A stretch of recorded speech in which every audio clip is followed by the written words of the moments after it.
لە دوای کوشتنی زانە ئەتۆمیەکەی ئێران و تۆمەتبارکردنی تەلەبیب لەلایەن تارانەوە، ئیسرائیل ڕێشوێنی گرتووەتە بەر لە دژی هەڕەشەکانی ئێران و ترسی ئەوەی هەیە کۆماری ئیسلامی لە وڵاتانی دەوروبەرەوە هێرش بکاتە سەر بەرژەوەندیەکانی.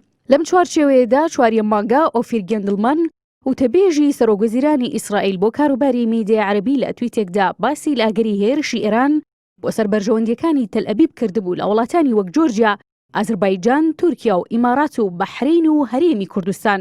ئەوەی جێگەی پرسیار بوو لە ناوخۆی هەرێمی کوردستان ئەوە بوو بەرژەوەندیەکانی ئیسرائیل چییە لە کوردستان. لەسەر ئەو بابەتەیش جوتیار عادل و تەبێژی حکومەتی هەرێم ڕایگەیاند ئیسرائیل هیچ بەرژەوەندیەکی لە هەرێمی کوردستان دانیە.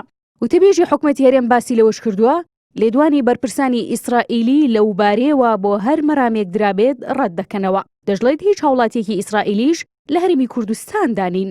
لە دوایین پێشهاتیشدا دەستگای ئاسایشی ئیسرائیل داوا لە زانە ئەتۆمیەکانی وڵاتەکەی دەکات ڕێوشێنی زیاتر بۆ پاراستنی گیانی خۆیان بگرنە بەر، ئەوەش بەهۆی ئەو هەڕەشانی ئێران بۆ تۆڵەکردنەوەی کوژرانی زانە ئەتۆمیەکەی دەیکات.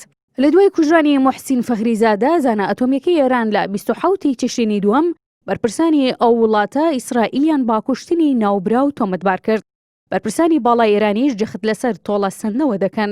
بەشێک لە چاودێرانی سیاسیش پێیان وایە پێناچێت ئێران تا دوای دەست بەکاربوونی ئیداری نوێی ئەمریکا و گواستنەوەی دەسەڵات بۆ بایدن تۆڵە لە ئیسرائیل بکاتەوە و لەم کاتەدا نایەوێت هیچ بیانوویەک بدات بە دەستەرۆکی ئێسای ئەمریکاوە بۆ چڕکردنەوەی سزاکانی.